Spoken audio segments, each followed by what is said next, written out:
Les présidents Chirac et Sarkozy ont commis en Afrique 2 crimes que la France paye très cher. L'assassinat de Kadhafi en Libye et le coup d'État contre le président Laurent Gbagbo en Côte d'Ivoire. Les 2 affaires sont remarquablement similaires. Pour résumer, dans les 2 cas, un président français en exercice a sciemment utilisé la force militaire française contre un pouvoir légitime d'un État tiers pour imposer un régime plus favorable à des intérêts privés et, semblerait-il, également pour éliminer des preuves de financement occulte de campagnes électorales françaises. Et ce sont les populations, tant françaises que libyennes ou ivoiriennes, qui en paient le prix humain, financier, sécuritaire et démocratique. C'est le cadre général, tant en Libye qu'en Côte d'Ivoire. Sur le cas libyen, nous avons régulièrement sur ce même plateau détaillé les conséquences migratoires catastrophiques pour l'Europe et la France depuis que le verrou libyen a été brisé. Nicolas Sarkozy devra en répondre devant la justice, pour l'instant du seul volet financier qui a conduit à l'assassinat du leader libyen avec la complicité des services secrets français, mais il devra également rendre compte tôt ou tard avec le fauteur de guerre BHL des conséquences mortifères pour le peuple libyen et pour l'Europe. Ces 2 hommes ont du sang sur les mains et quel que soit leur caste, ils devront rendre des comptes. Le cas de Laurent Gbagbo est lui aussi exemplaire. Il est socialiste, mais il est surtout francophile, historien, écrivain, catholique, patriote et n'appartient à aucune loge franc-maçonne. Ce qu'il désire plus que tout, c'est que la Côte d'Ivoire se libère de la France-Afrique que nous avons dénoncée dans notre dernière édition.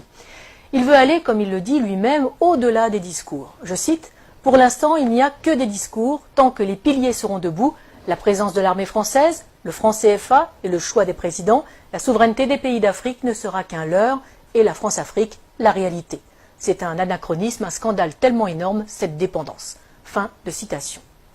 Il va vite devenir l'homme à abattre, d'autant qu'il n'est pas prompt à accepter les exigences de Villepin ou de Chirac qui attendaient, selon ses propos, des valises de billets et pas des valises de francs CFA.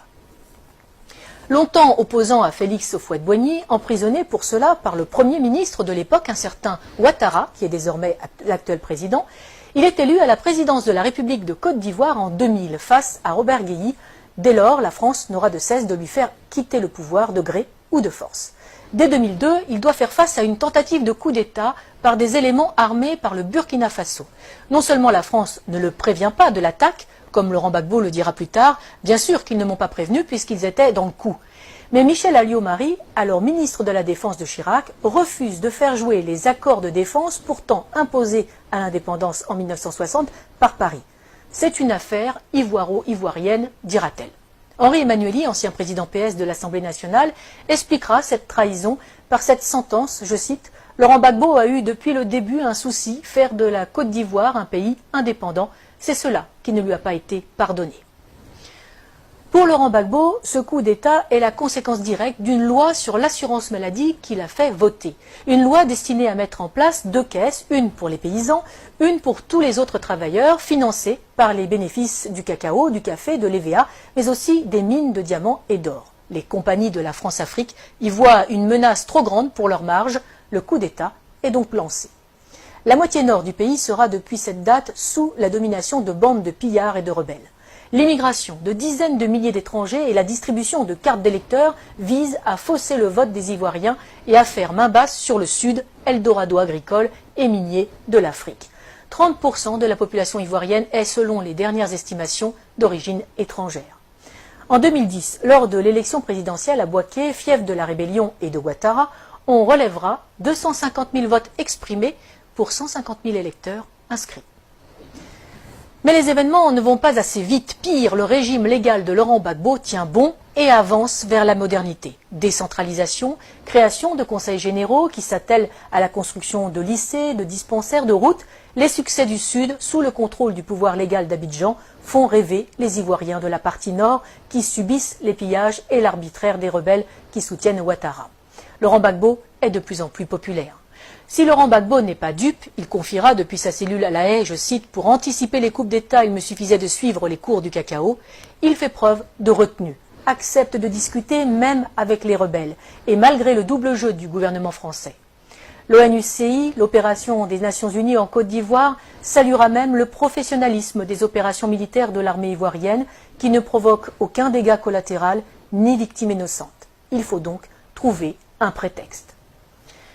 La première tentative majeure date du 6 novembre 2004. Deux Sukhoi de l'armée ivoirienne, pilotés par des mercenaires biélorusses, bombardent la zone de confiance, dénommée aussi ZOC, notamment à Man et Bouaké, et font 9 morts et 39 blessés parmi les soldats français. L'armée française réagit et détruit les moyens aériens de la Côte d'Ivoire, ce qui l'empêchera de lutter efficacement contre les rebelles. La force Licorne doit se lancer à l'assaut d'Abidjan. C'est la dernière partie d'un plan en 4 phases. Un plan qui a si bien réussi en Côte d'Ivoire que la France l'a appliqué en Libye et au Mali. D'abord, un appel à l'aide d'un gouvernement fantoche ou rebelle reconnu comme légal. Ensuite, une première promesse d'aide par l'organisation régionale qui se retrouve vite dépassée. Puis un mandat de l'ONU au nom de crimes contre l'humanité, viols, etc.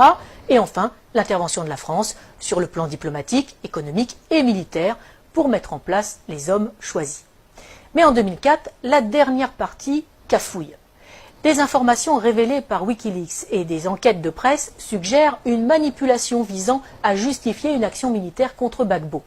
En 2016, la juge d'instruction française Sabine Kéris demande le renvoi devant la Cour de justice de la République, la CJR, des anciens ministres Dominique de Villepin, Michel Alliot-Marie et Michel Barnier, suspectés d'avoir permis l'exfiltration des mercenaires responsables de l'attaque contre les forces françaises.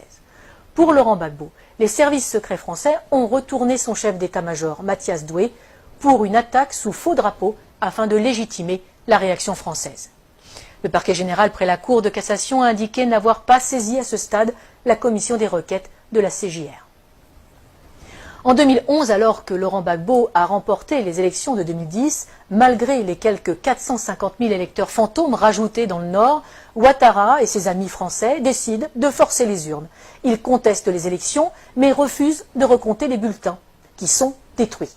Curieusement, le premier décompte avait été confié à une société française dont le directeur recevra un contrat de plus de 152 millions d'euros par le gouvernement Ouattara. Le 11 avril 2011, après 10 jours de combats à Abidjan et de bombardement de la résidence présidentielle par les forces spéciales françaises de la force Licorne et l'ONUCI, Laurent Gbagbo est arrêté en compagnie de son épouse Simone par les forces françaises. Ce n'est pas la fin des morts. Des centaines de civils seront arrêtés, torturés et exécutés par les complices de Sarkozy. La famille de Laurent Gbagbo, les militants, les ministres, des professeurs, des fonctionnaires. Autre victime de cet assaut, sans doute l'une des plus belles bibliothèques de livres classiques français de toute l'Afrique, seule richesse reconnue de Laurent Gbagbo et qui sera détruite par les bombes incendiaires françaises, tout un symbole. On peut se douter que les nouveaux maîtres de la Côte d'Ivoire ont mis le pays et les industries en coupe réglée. À commencer par Alassane Ouattara, l'ami intime de Nicolas Sarkozy, de Laurent Fabius et de Martin Bouygues, et aussi, aux surprises, de Georges Soros. Le moindre coupeur de route et assassin du Nord est devenu qui préfet, qui commandant de police, qui chef des armées ou président de l'Assemblée nationale. Les compétences comptent peu, c'est le nombre de fusils à disposition qui prime tout. Mais parlons des Français. Claude Guéant, l'ancien ministre de l'Intérieur et secrétaire général de l'Élysée de Nicolas Sarkozy, a installé une antenne de son cabinet d'avocats à Abidjan, où il fait des allers-retours fréquents pour développer ses affaires et celles de son gendre, Jean-Charles Charqui, devenu conseiller d'Alassane Ouattara. L'ancien ambassadeur de France au moment du putsch est devenu consultant et passe sa vie dans l'ombre de Ouattara. Les chefs militaires de l'opération Licorne sont devenus consultants et se sont vus confier la juteuse modernisation de l'armée ivoirienne. Il ne faut pas non plus oublier les fameuses annulations des dettes africaines. Ces dettes ne sont pas annulées, elles sont en fait privatisées. Les sommes dues et qui ont été payées par les contribuables français sont finalement payées à des entreprises privées du pays créancier pour réaliser des travaux dans le pays créditeur. Travaux largement surfacturés le plus souvent, les contribuables français sont volés de leur remboursement, les Africains spoliés de leurs investissements. Et généralement, les entreprises favorisées sont dirigées par de grands amis des présidents et ministres en place en France. Ils ne peuvent quand même pas exécuter Laurent Gbagbo, bien que un procès en Côte d'Ivoire, oui, mais sans lui, car il est trop populaire. À la Cour pénale internationale, ce sera mieux, surtout qu'elle est le parfait outil de justice des vainqueurs. Externalisé donc à La Haye pour un procès à charge et inique, le procureur a à sa disposition un budget de plus de 28 millions d'euros. La défense, 76 000 euros. L'une des principales sources d'accusation est l'association Human Rights Watch, qui est entièrement financée par Soros, ami de Ouattara. Malgré ça, Par 2 fois, en 2016 et en 2018, le tribunal ne peut que constater l'absence totale de preuves dans le dossier du procureur. Aucun élément de preuve, aucun témoin fiable.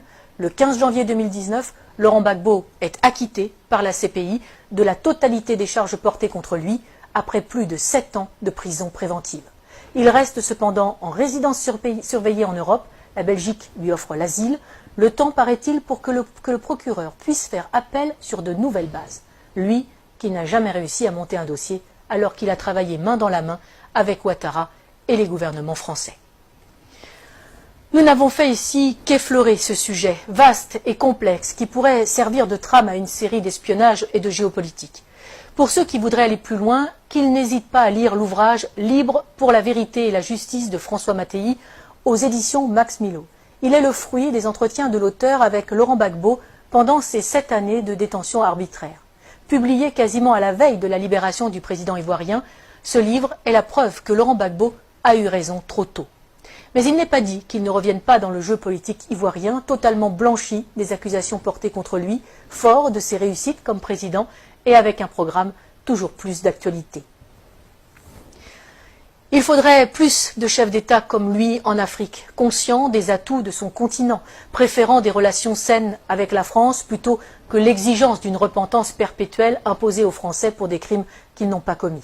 Une repentance qui n'est là que pour cacher le pillage de l'Afrique par des multinationales et imposer une invasion migratoire ruineuse et destructrice pour l'Europe. Défense de l'identité nationale, mise en œuvre d'un patriotisme social permettant de vivre et de travailler au pays, non-alignement, intégrité de ses élites politiques et économiques. Il faudrait peut-être aussi plus de Laurent Gbagbo en Europe.